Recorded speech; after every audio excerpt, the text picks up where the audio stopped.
Okay, good evening. Welcome to the meeting of the Tewksbury Conservation Commission of March 4th, 2020.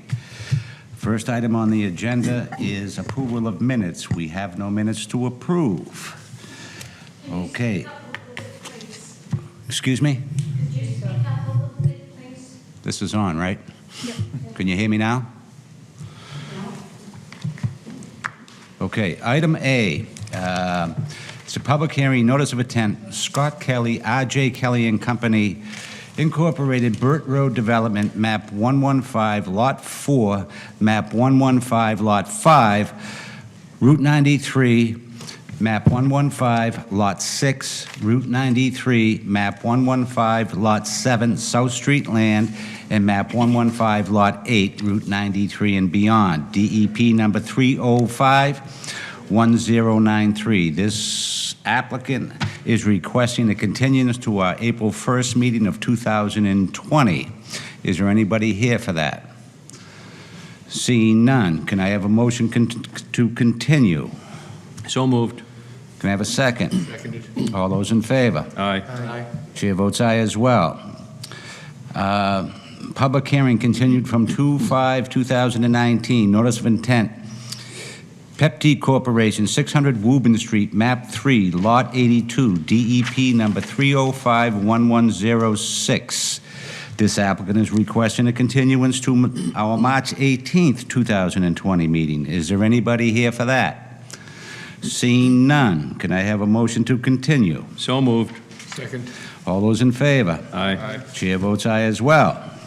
Item C is a continued hearing from February 19, 2020. Notice of intent, John Faneros, ACC Realty, 1037 North Street and 1547, 1553, 1563, Andover Street, map 39, lots 45 through 48, DEP number 305-1077. This applicant is also requesting a continuance to the March 18th meeting, 2020. Is there anybody here for that? Seeing none, can I have a motion to continue this? So moved. Second. All those in favor? Aye. Chair votes aye as well.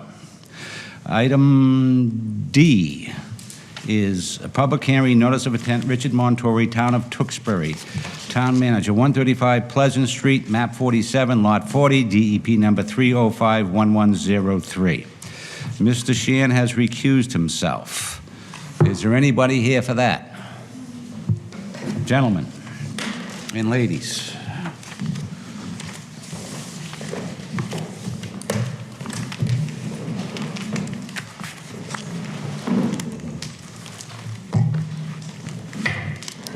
If you can state your name for the record.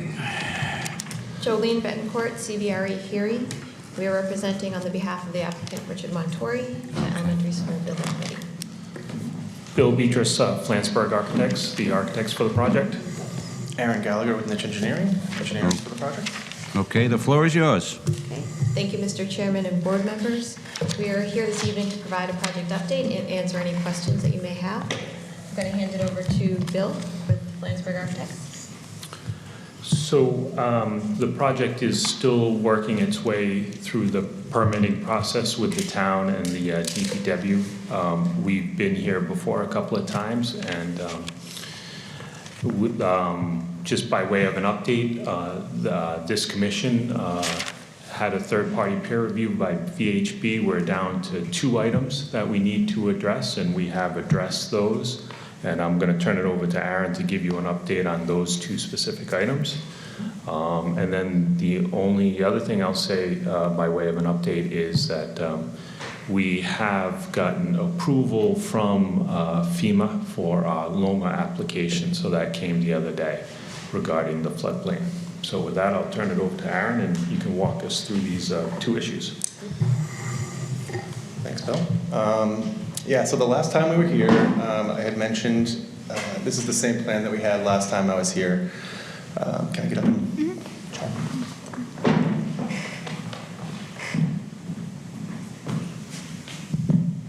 The 2 remaining items that we had, based on the VHB comment letter, were reducing the overall impacts in the riverfront area to below 10%. And as I stated last time we were here, this plan here that we showed the last time has gotten that impact down to 5.7%.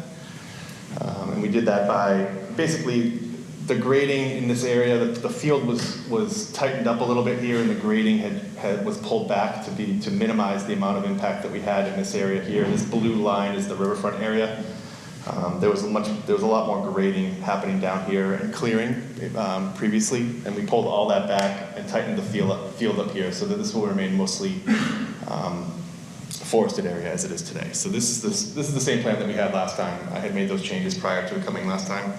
And the other item that was on their list was to change one of the notes on the plan, C611, which is the stream crossing plan, to basically, they just wanted us to change it from saying the culvert shall be installed during dry season to the culvert shall be installed during dry conditions.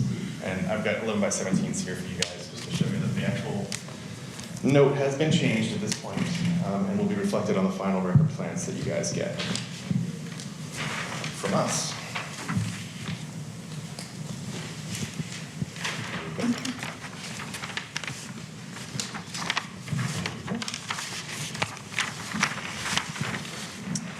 Thank you. And again, that was note 7.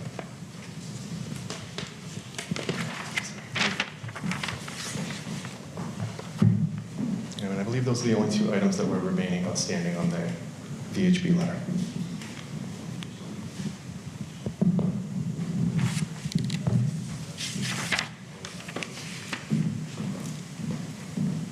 Stefania, any issues? No, no issues, as long as those comments are addressed. And then they're still working on their stormwater review. And then other than that, I think that I'm all set. Okay, I'll also just mention that the tables in the notice of intent have also been updated to reflect the change in the different area. And you said you heard back from FEMA? We did, yep. You did? Yes. And do we have that in? We sent a memo today. I didn't intend to include it, but I can Okay. include it next All right. time. When you revise the notice of intent form, are you going to submit a whole new notice of We will. intent package? Yeah, it'll be a clean package for you guys when you get it, like a record package. Okay.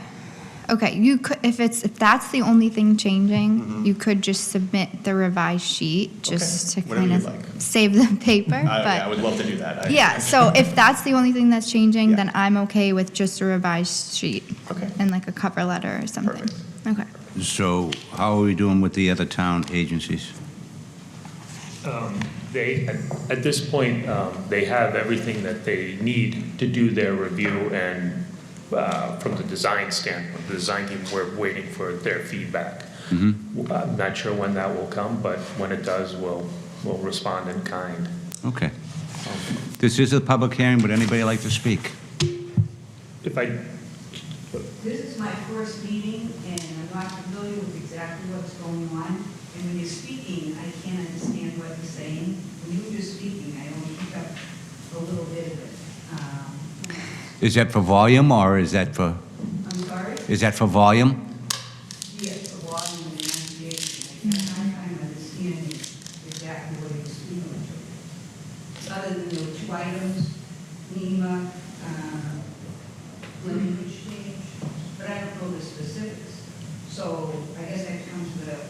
You actually have to come up to the microphone and introduce yourself for the record, and so everybody else can hear what you're saying. Okay, never mind. Are you commenting on the elementary school project?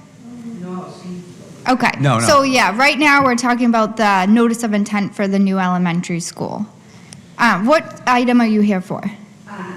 excuse me, for the power company running. Okay, that one will be in a few items, so you still have a little bit of time to go. But we can't really hear what you're saying anyway. We don't know what you're saying about the school. It isn't clear. It's not, the enunciation is not clear. Okay, if everyone could just try to speak more clearly in microphones, hopefully that will help. sure.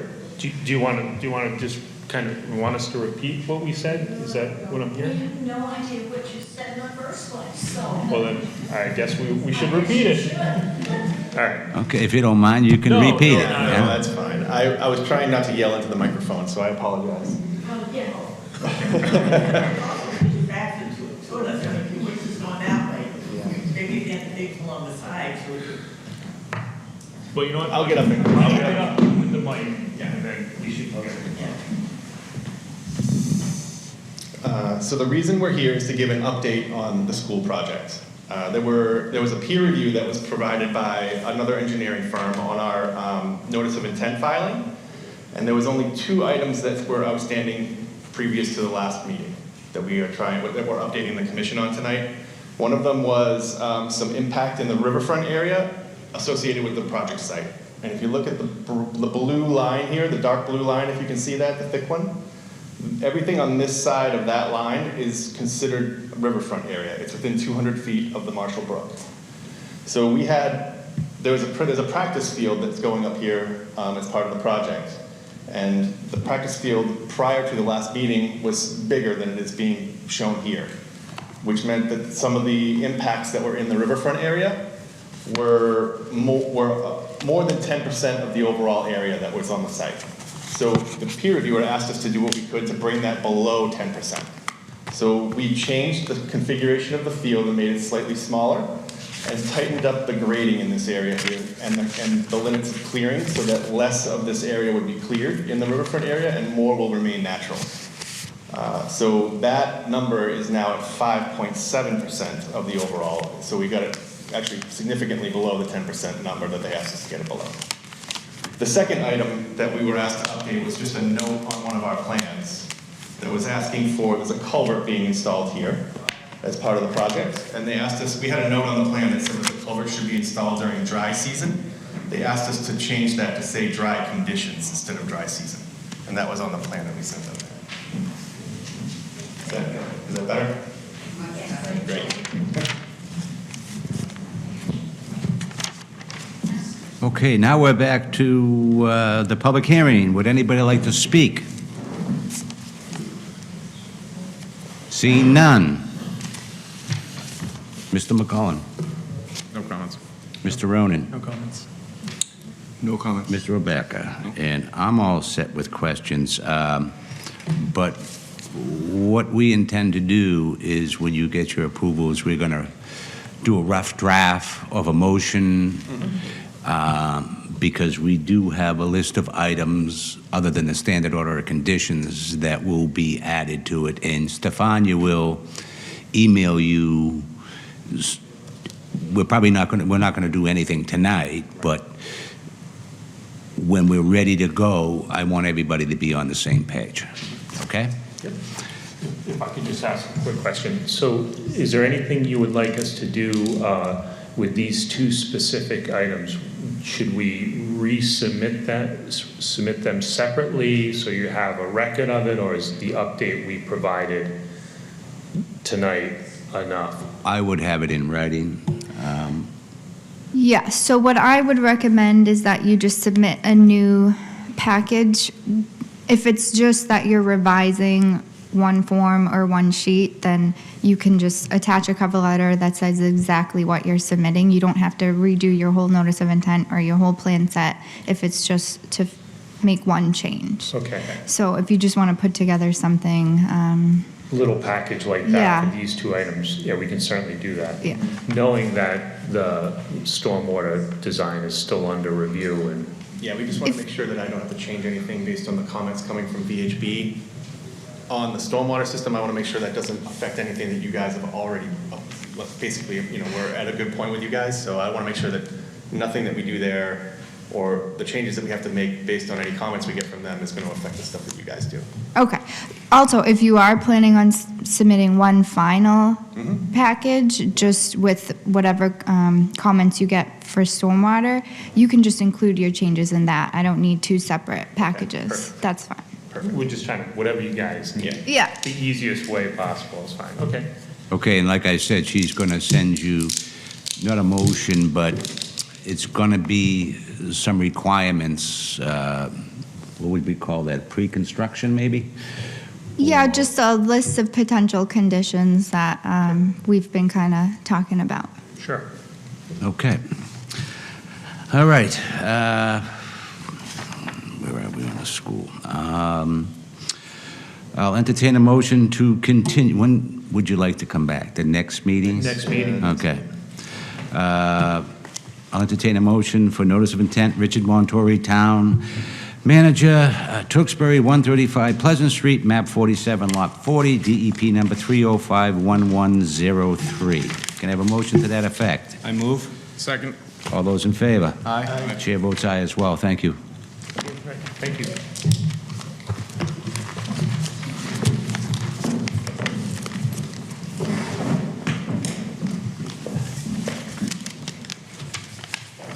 Okay.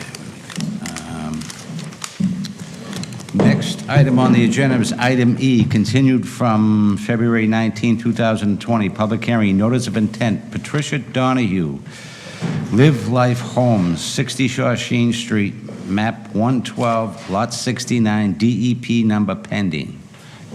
Is there anyone here for that? I don't think that they are going to come. They're still waiting for their DEP number from the state, so I think that we'll need to continue to our next meeting. Okay. Can I have a motion to continue? Public hearing, notice of intent, Patricia Donahue, Live Life Homes, 60 Shawshene Street, map 112, lot 69, DEP number pending. I move. Second. All those in favor? Aye. Chair votes aye as well. Next item on the agenda is public hearing, notice of intent, Mark Ginsburg and Ani Martel, 325 Marshall Street, map 32, lot 3, DEP number 3051107.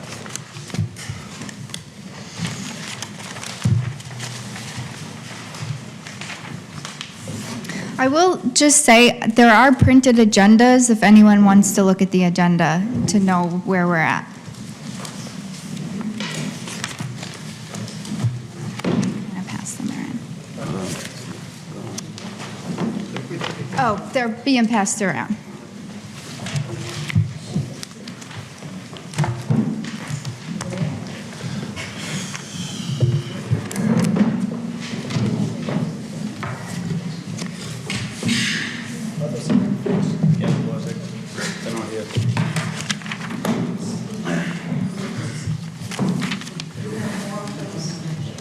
No, I only brought a few extras, so if we could just share with everyone once we take a look at them, that would be great. Good evening, Jim Hanley with Civil Design Consultants.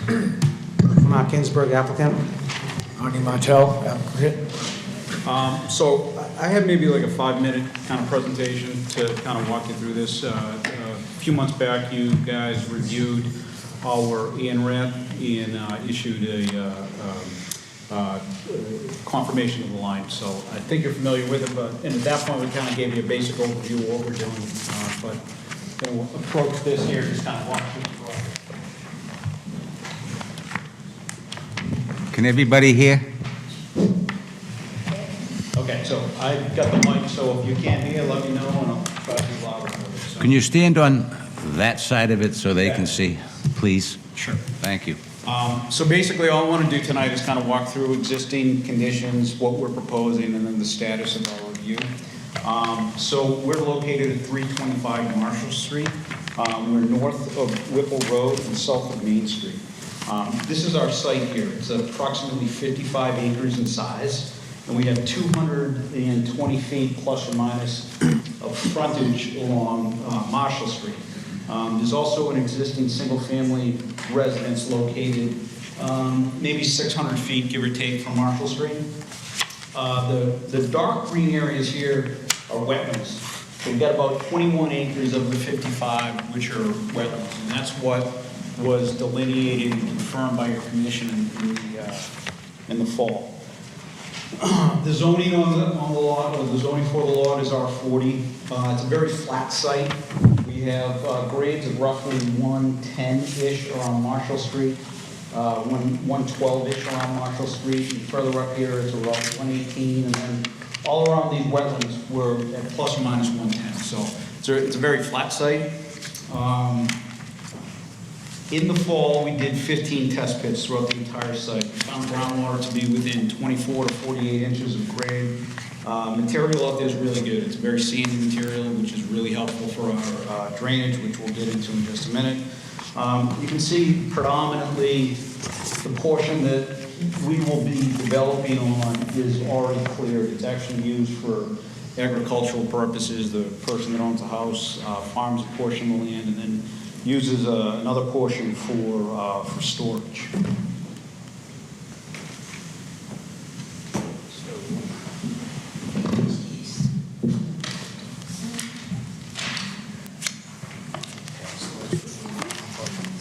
Those are just half-size plans of the plan that I have here. So we're in front of you tonight for an open space.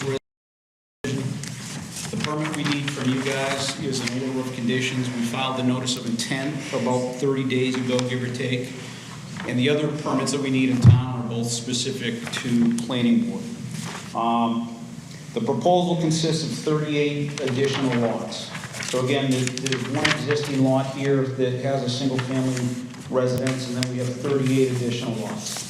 All the lots are going to be about 12,500 square feet, so somewhere about a quarter acre and have 100 feet of frontage. And the houses that we'll build eventually will be plus or minus 4 bedrooms and 2,800 square feet, give or take.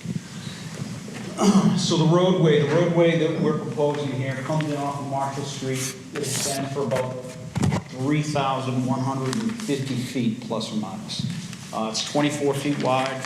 It's going to be built to conform to the town standards. We'll also have a 5-foot sidewalk along one side of the entire roadway, and all of that will be within a 40-foot right-of-way. One of the things we tried to do here is locate the development in the portion of the site that is already degraded. So it's already cleared out and there's no trees. So as part of the OSRD, as you know, we need to provide a certain amount of open space. So based on the calculations that we have to provide about 28 acres of open space. We actually have about 35 acres of open space. So about 2/3 of the site will be designated as open space, and we won't be able to develop it, or anyone will not be able to develop it further in the future. And of that 35 acres, 33 will remain completely undisturbed. So we'll have no disturbance on 33 acres, which is about 60% of the site. So the only areas in the open space that we are disturbing are specific for stormwater, and that makes up that difference there. So just to give you an overview on the drainage, and again, we submitted this about 6 weeks ago or so, and we anticipate DPW comments later this week. But essentially, pre-development conditions, it's pretty simple. Everything flows to the dark green. So the entire site flows, there's an intermittent stream through here, but eventually everything gets to this larger wetland and eventually discharges under Marshall Street. As far as proposed goes, we've got to account for the impervious surface that we put down. And to do that, we have 6 different detention ponds or infiltration basins or wet ponds. We're located with our first one right at the intersection. If you look at that plan, you can actually see the existing driveway. We actually kicked the road over to provide a small area that we could capture just a small portion of the roadway that will drain towards Marshall Street. From there, about 400 feet in before the crossing, we have a second detention basin, a third detention basin at the intersection. We use this open space here for infiltration, and we have 2 infiltration basins in there, and that's how we satisfy our groundwater recharge requirement. And then out in this portion here, everything kind of drains towards this area here. We have both an infiltration basin and a wet pond. So a couple of things to keep in mind with that is that all of the BMPs have been designed consistent with local and state regulations. And there's a slight reduction to peak discharges and volumes up to and including the 100-year storm event.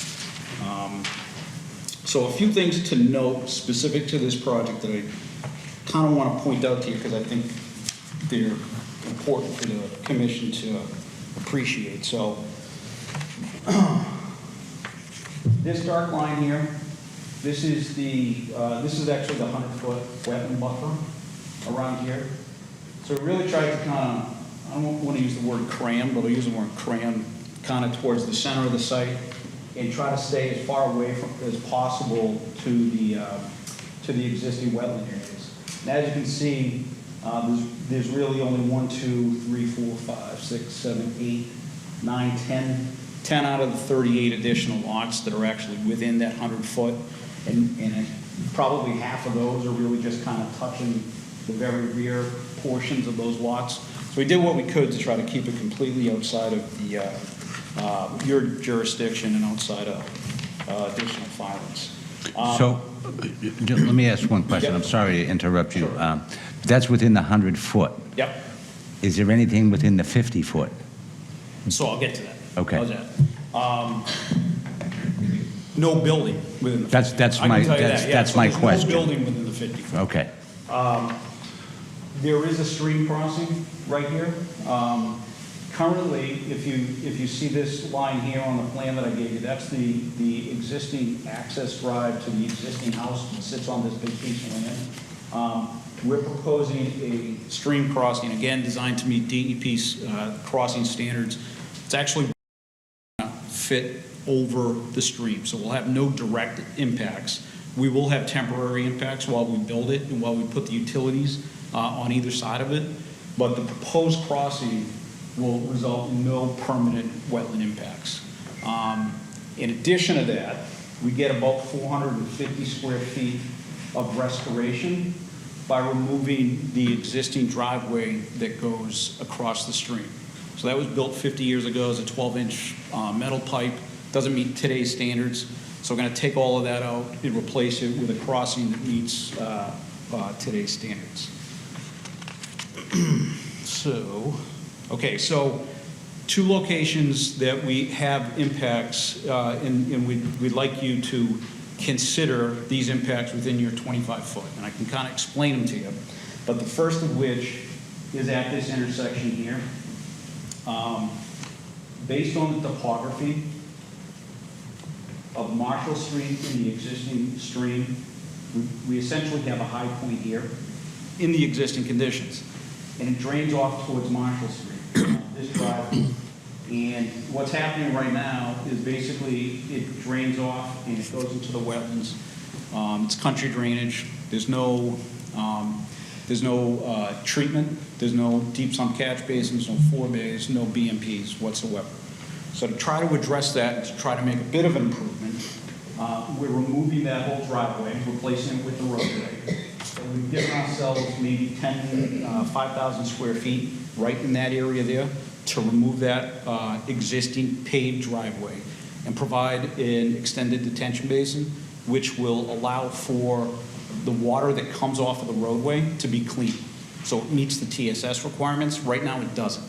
So based on the elevations of the abutting wetland in Marshall Street, we don't have much option right there. So right in here we are within 25 feet. We think it is an improvement. How many square feet will be disturbed, roughly? I don't know that number. I would say it's less than 1,000, but I don't know that number. It's less than 1,000? Yeah. We'll call it less than 2,000. How's that? So, but keep in mind that it's disturbed now, right? There's a paved driveway in there. Right. Then the second location is the discharge out of, we have a wet pond, which is in this area here. And this one here, I actually have the number. It's 250 square feet of disturbance within that 25-foot buffer. So you require the 25-foot. We go into it approximately 10 to 15 feet. So you're still going to have 10 feet anyways. And the square footage is about 250 square feet. And that's just to allow the wet pond to drain during large storm events. And it is a result of the elevation of the groundwater in that area and then the elevation of where that 25-foot is. So we're just trying to get the ability to drain it out. So there's two small areas. Stefania noted it in her review letter. And what we'll do is we'll put together a letter responding to her comments and further supporting it. We've approached this project a little bit different. We've actually been working on it for almost 9 months. Came to you for an ANRAD as opposed to trying to assume where the line was based on our consultants and then have you discuss it and then have to modify the plans. So that was kind of like step one. We're here with step two. Since then, we've done a lot of work with the town as well. So we've sat through 2 preliminary interdepartmental review meetings. We met with the planning board offline or online. We met with the town offline. We've gone to DPW at least 2 times, exchanged emails. We did a preliminary submission before we actually submitted a formal set of plans 30 days ago. There was another submission maybe 6 weeks prior to that, which was essentially, we're at 80% design. We'd like to get your comments. So far, it's worked out pretty good. We have everybody's comments right now, other than DPW's second round of comments that we're hoping to get this week. So try to approach this a little different to get everybody's input as early as possible in the design, and hopefully it's going to yield pretty good results. So this is where we stand. We have the application in to you. We have the application into planning board. We're waiting on DPW comments.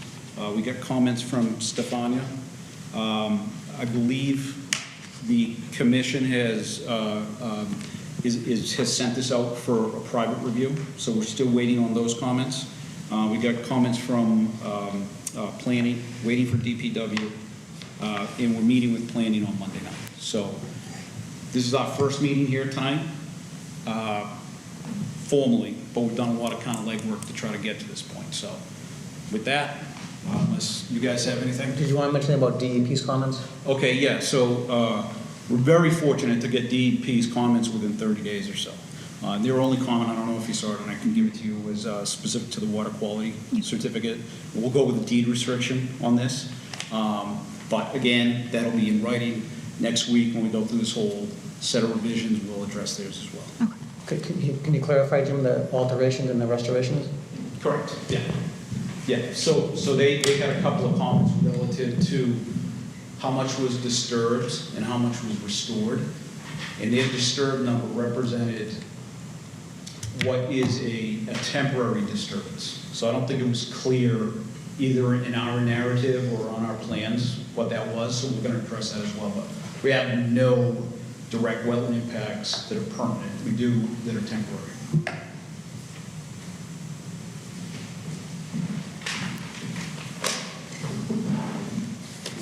Okay, this is a public hearing. Would anybody like to speak? Please state your name for the record. William Malice, 11 Catherwood. Now, he stated that they tested the water table and they're finding that the water table is at 24 inches. He also stated that the water all ends up going to the wetlands. So if we make that much impervious ground, we build that many homes in that area, the inevitable end is that the wetlands water table is going to rise because that earth isn't going to absorb the water anymore. Regardless of how they filter it into whatever banks or provisions that they apply, the water goes to the wetlands. So not being able to absorb that water table is going to rise. That, in the end, is going to cause a financial burden on anybody who lives around that water, around those wetlands. Because when that water table rises, that water is coming closer to our homes. It's going to invade our property a little bit further, which is going to devalue the property. Not to mention, we might get water in our basements we never had before, which is going to mean flood insurance, it's going to mean mold, it's going to create a real financial burden on everybody else around it.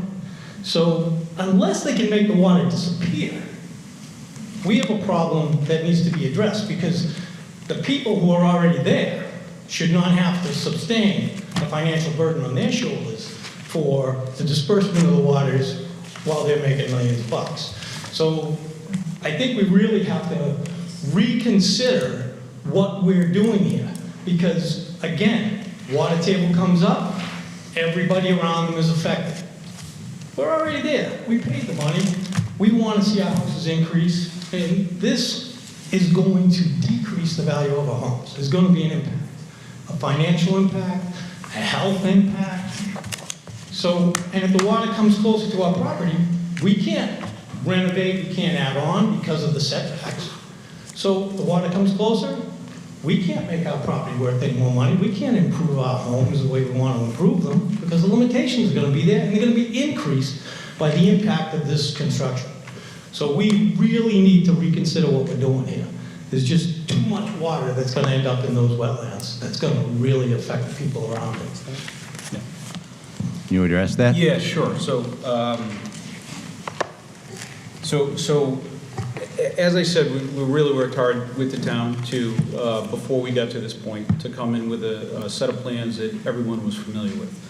One of those things that we did in this project that we don't necessarily need to do now at this point is we actually looked at the volume of water. So your regulations and DEP's regulations, they talk about the rate at which water leaves the site. We always make sure that the proposed rate is less than the existing rate. And we do that by providing volumes in those detention ponds and it releases slowly. One of the potential changes to your local regulations is to look at the actual volume of water. So we look at the volume of water that discharges off of that site pre-development, and then we look at what the impact of the impervious surface is. And the way that we're able to reduce that volume of water is by infiltrating. And we're not infiltrating anywhere within 100 feet. In fact, you know, the center loop there is probably 300 to 400 feet away from the wetland. Now, inevitably, it gets into the groundwater and it can have an impact on water elevations. But this is this has been something that has we've been focused on to try to disperse that additional volume, and it's something that we don't necessarily need to do. So, for the benefit of the audience, obviously this goes in front of the DPW, who always does a thorough review. You guys review it, and then it goes up to DEP as well. So I understand the comment.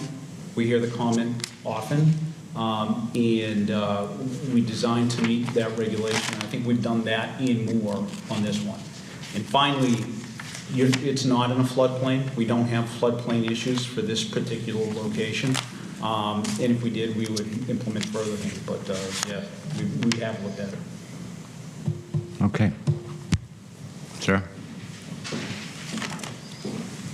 Chris Mullins, can you guys hear me okay? 758 Whipple. I actually have a different take on home value in this project. Just for some logistical context, I'm in a butter, so I'm not right up against the parcel. I'm also in my third year of being a member of Tewksbury's Open Space and Recreation Plan Committee. It probably comes off as strange for someone who spends their free time advocating for open space in the outdoors to be for a development. But there are some clear reasons that I see that we could all be excited about this.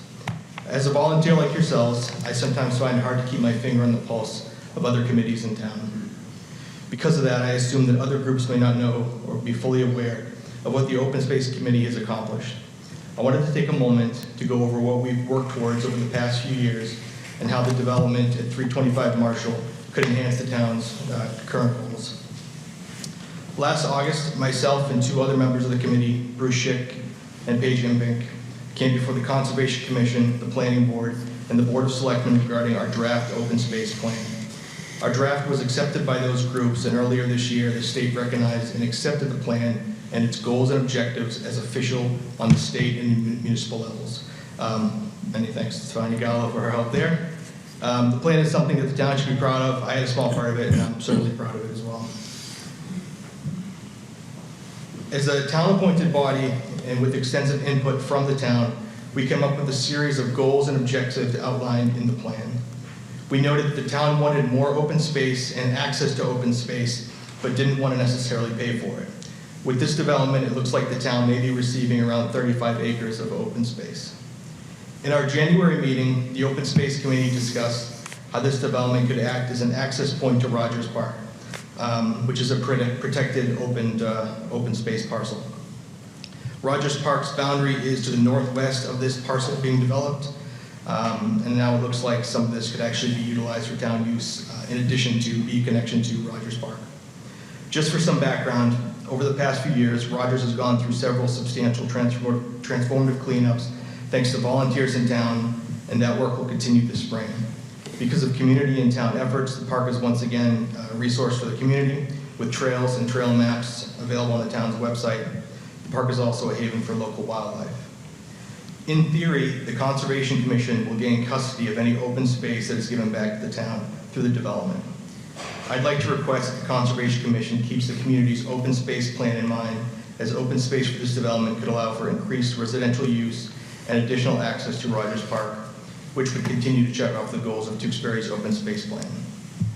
For the parcel developers, the Friends of the Bruce Freeman Trails website has a lot of documentation and studies on home values within a quarter mile of an entry point for a trail and park. The usual metric is that homes built within a quarter mile buffer or a public trail see around a 3 to 5% increase in sale price compared to those outside the buffer. So that's an additional $3,000 to $5,000 per $100,000 of house's value. So it's quite an increase for trail and community access. If you're open to having this discussion sooner than later, we could check off open space use and sale price increase as a win-win. If you're winning, I'd love to keep this dialogue open, and I just have a couple quick questions just for anybody to answer truthfully. Will the Concom require that all debris be removed from the open space if accepted in? But we're going to remove all debris that's on the site. Assuming that we may at one point be able to have open space access here, is there any potential for a small parking area, maybe 5 cars, not necessarily paved, off of the road in the existing open space? I think that would be up to the town. I mean, if it's given to the town, it would be the town's responsibility to provide that. Sure. Because of power lines, can the owner grant an easement to walk under the lines? The power lines are, what is it, New England Grid or whatever it is? National Grid, yeah. National Grid. It'd be up to them. That's an easement. I would say probably not, but you can investigate. Sure. Are the developers or their consultants open to meeting with the Open Space and Recreation Plan Committee to discuss potential options for public use and access to the open space? Yes. Beautiful. Can members of the Open Space Committee, preferably with a party knowledgeable about the site plan, be granted access to review open space opportunities on the parcel? What was the question again, please? I would answer that in the sense that it would have to be granted to the town before they could do that. But anybody currently owning this land could grant us space to review the property? They could, but I'm not going to put them in a situation where insurance and everything else like that is going to come under their gun. I see. You know, it's up to them. They could yeah. absolutely Well, I mean, agree with it, but to your point, though, it'll be going to the town ultimately, so it'll be the town's decision at that point in time. I have no problem with that, once it's developed at that point. right. Beautiful. Thank you. Okay.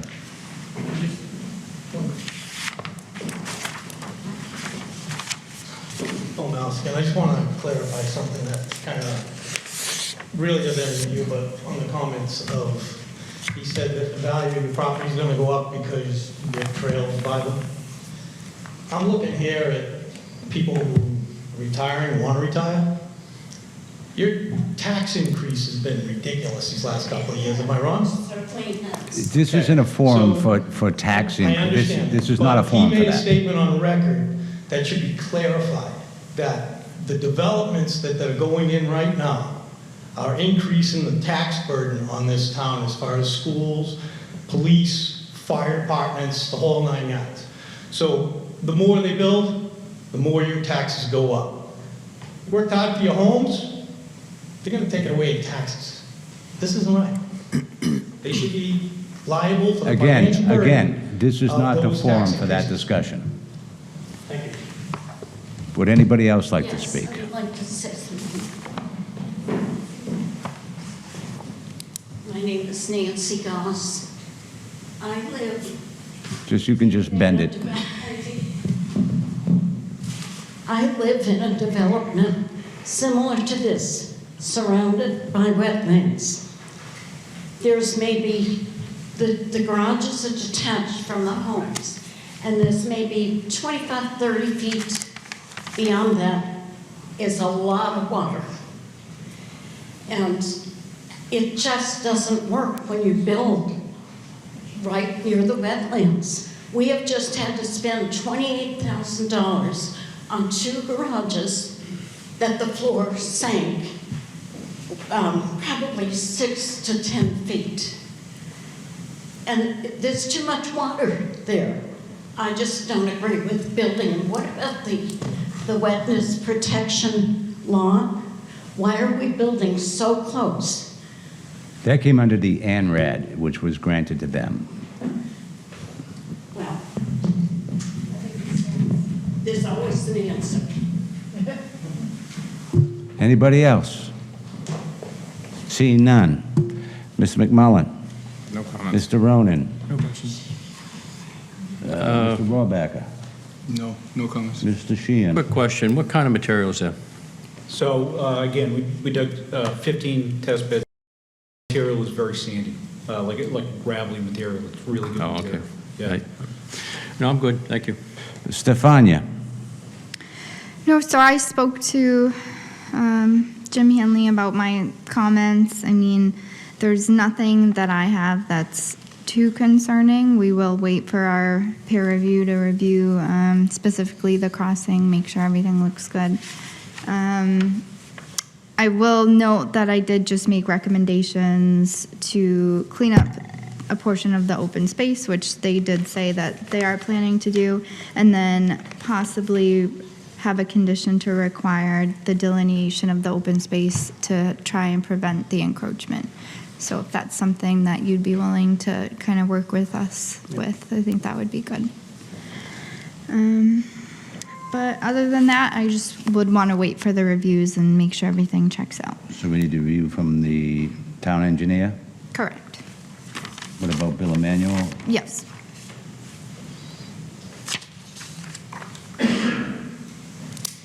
Anything else? No. Okay, I am good as of now. So we're going to need a motion to continue. So moved. Second. All those in favor? Aye. Chair votes aye as well. Thank you, gentlemen. Thank you. Okay.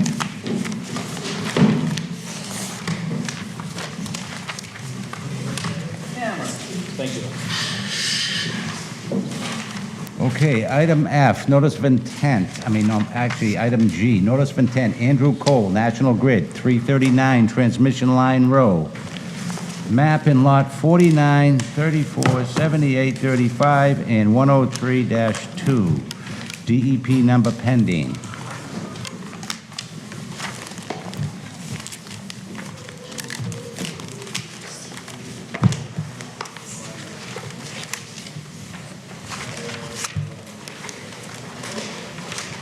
If you can introduce yourself for the record.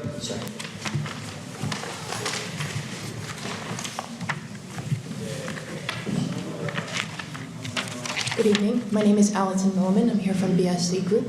I'm here on behalf. You just put the microphone closer. Good evening. My name is Allison Milliman. I'm here from BSC Group on behalf of New England Power for the proposed soil boring activities for the 339 line, transmission line in Tewksbury. Okay. So what does our project consist of? Okay. I'd like to present it at the board. Yep. Just Okay, that's fine. Just grab that microphone.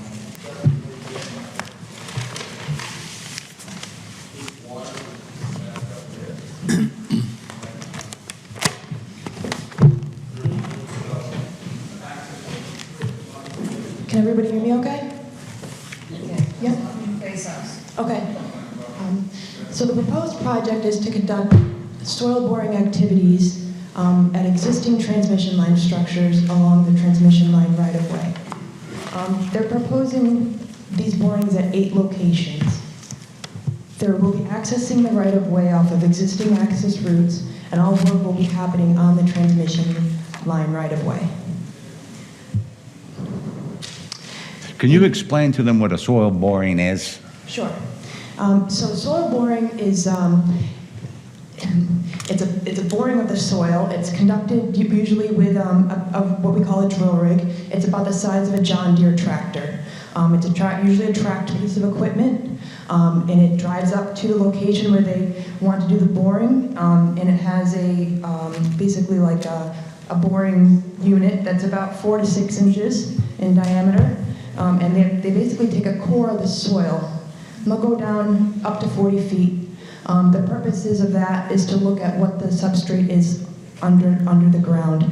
And that helps them determine how deep a pole, and if they were to replace the utility pole, how deep it would need to go into the ground in order for it to be safely put into place and be able to hold up the overhead transmission lines. So after they get that core, they send it to a lab and they test it to determine what the substrate is like and how if it's able to kind of protect and hold up the pole. Any of the soil then that's left on the side cast will be put back in the hole, and the impact is completely temporary. To get into the areas where we have wetlands, they'll be using what we call temporary timber mats, and those are placed on the surface of the ground on top of the existing vegetation. They'll be driving their equipment on the mats to do the boring, and then when they leave, they will be removing all the mats from the wetlands. So all the impacts associated with this project are just temporary. There are no new poles going in at this point in time. There's no permanent fill being put into the wetlands or the buffer zones. Does that help describe what they're planning One to do? sec, sorry, we need to open the public hearing before anyone can speak. Okay, you can keep going. Oh, I can. Yeah. Okay. I just wanted them to understand what a soil boring was. Well, thank you. As I was talking about access points, they'll be using the existing historic access that they used to go in and do the maintenance work to get to the right-of-ways. So I brought some maps here that I made kind of bigger so everyone can see where the transmission line right-of-way is in relation to the kind of the surrounding land, and I can show you how they'll be accessing.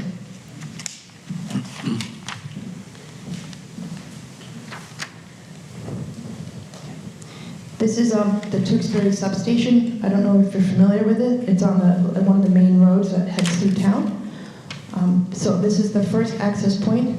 They'll be driving on their existing paved driveway to the Tewksbury substation, and then they will be entering underneath the power lines with their equipment. They'll be putting the construction mats, the temporary mats down in the wetland, and then they'll be accessing these 5 locations in that manner. I'm sorry, these 4 locations from this access point.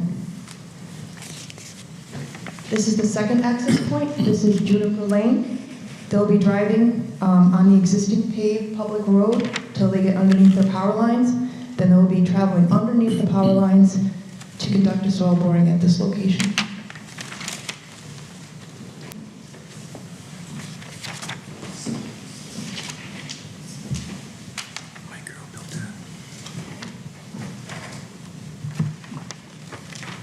This is the third access point. It's called Heather Row. They'll be driving down the paved public roadway till it meets the power lines. And they will be driving onto the power lines, under the lines, placing their temporary mats, and doing 2 borings at this location.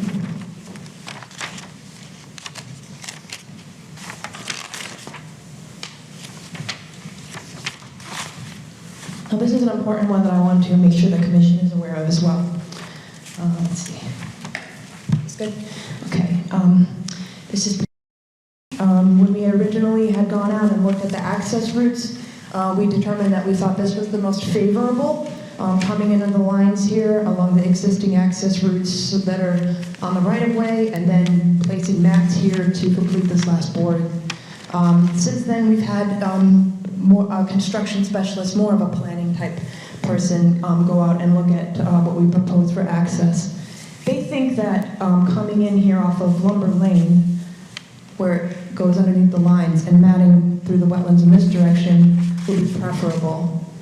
So this was brought to my attention on Friday afternoon, so obviously we had already submitted our package. But we may be requesting this be considered as a field change.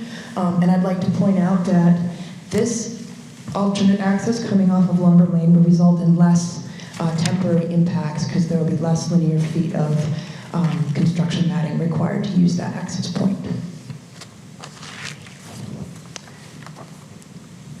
The commission have any questions at this time? I have one question. Just related to what you just said, would it be possible to maybe, like if you have the alternate route you might take for this boring, to just submit that, and then as part of the application, it will be either or depending on what you find out there? That's correct. Okay, thank you. Okay, this is a public hearing. Would anybody like to ask any questions? Go right ahead. Can you hand her the microphone and just introduce yourself for the record? I'm Patricia Smith, and I live in Emerald Court. Mm-hmm. So my question is, where are you going to be as far as Emerald Court is concerned? Can you help me? No, it won't be anywhere near. No? Okay, well, we got the notice, so I figure we're abutters. Yeah. So I'm curious. If you look, I think it's the first sheet that you showed everyone, Emerald Court is the development underneath the substation, so, yes, that one. Okay. So Emerald Court is that below the rail bed, yes. Okay. Yeah, and some of these parcels were very large, so we did generate a very large abutters list. That's what happens when you have large parcels, so. Could you please, if you're going to speak, please come up to the microphone and introduce yourself. Can you please Can you just come up please to the introduce microphone? yourself? Thank you. Tony Pino.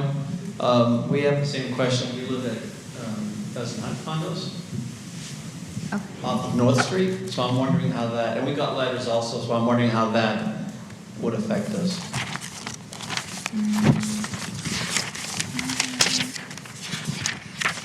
Is there maybe a side of the street that I help you? North Street.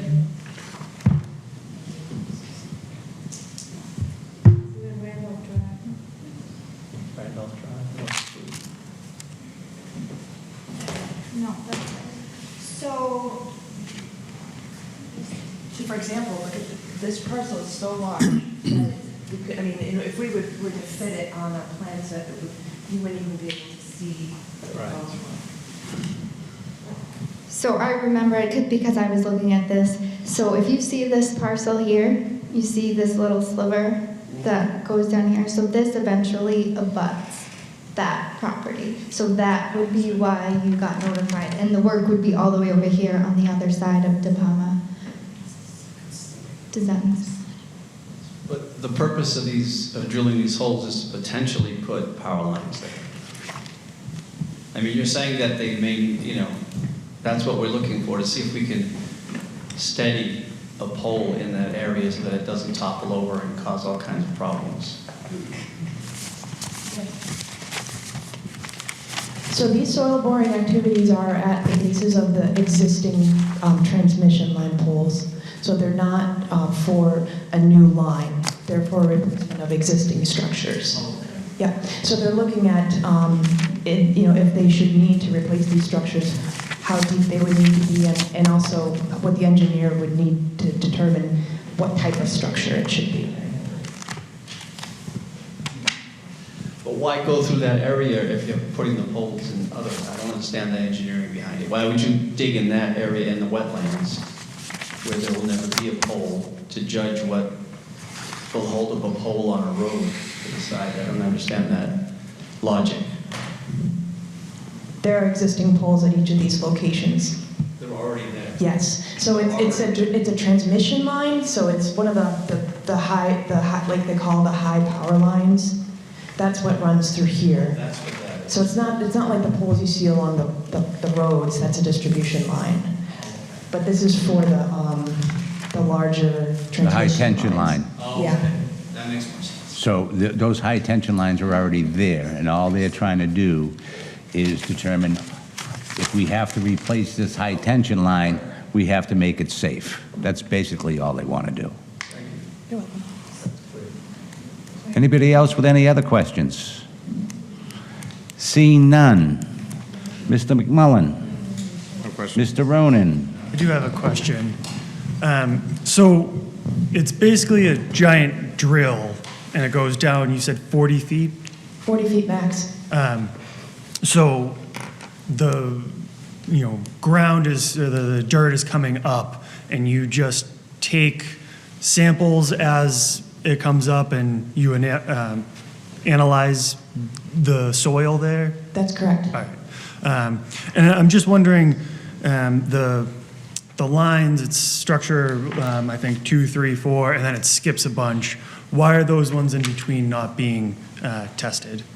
So it's determined by engineering. I think they did some preliminary reviews and looked at, I think some of the areas they were interested in were where they considered it to be potentially more of a mucky soil type. So they would definitely need to know depth to competent material, whether it be bedrock or more of a solid material. So I know that's one of the reasons why they chose some of these locations. Another reason that sometimes they require the borings is because they need to actually do an engineered foundation. So it would be, instead of maybe just something that's dug and directly embedded, but they might need something more like a concrete pier or a concrete foundation. And that's usually a requirement based on the loading of that individual structure. So sometimes like a structure that's more of an angle, that gets a lot more attention from the power lines, that requires a more robust engineered base. Thank you. You're welcome. All set? Yep. Mr. Sheehan? No, I have no questions. Mr. Robacher? No questions. And I have none. Stefan, you have any additions? Yes. So I did see that will need to be a span of the stream. Yes. Okay. Do you have any info about how you'll span that? I did see in the back of the notice of intent, there are some examples of what you might use. Did you have any specifics for this area? Well, the rule of thumb is that they have to span bank to bank. We can't place anything within the stream itself, the bed. We're not proposing any impacts to the stream bed.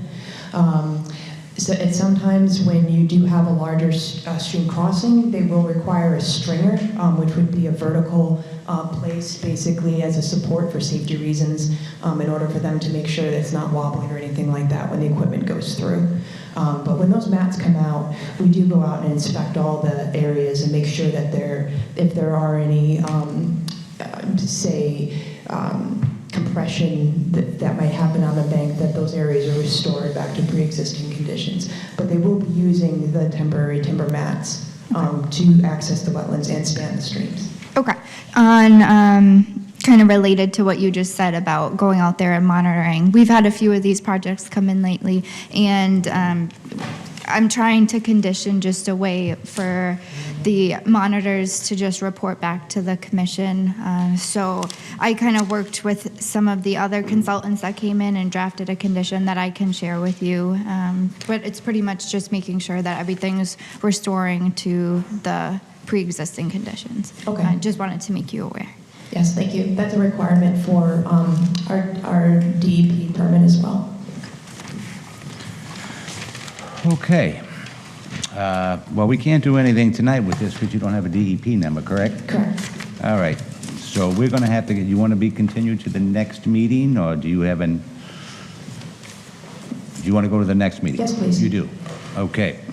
I'm going to entertain a motion to continue notice of intent, Andrew Cole, again, doesn't look like Andrew.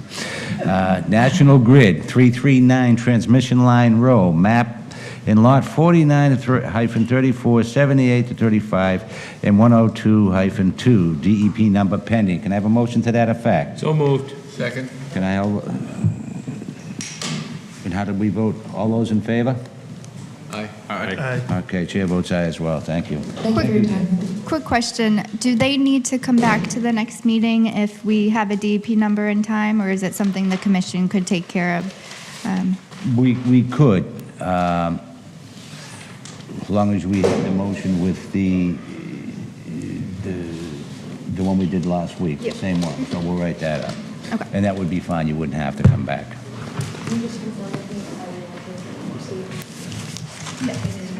Yep, I will. Yes. Yeah. Okay, item H is an emergency certification ratification, Cliff Construction, 101 Emily Road, map 110, lot 4. I'm assuming this is a septic tank? Correct. Okay. And we should just approve this, so can I have a motion to approve? Oh, you need to, motion to ratify.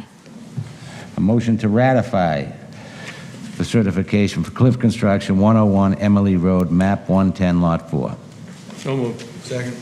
All those in favor? Aye. Chair votes aye as well. Any old business? Nope, Any new business? nope, Any administrators' reports? nope.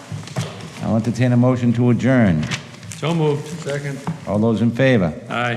Chair votes aye as well. Thank you.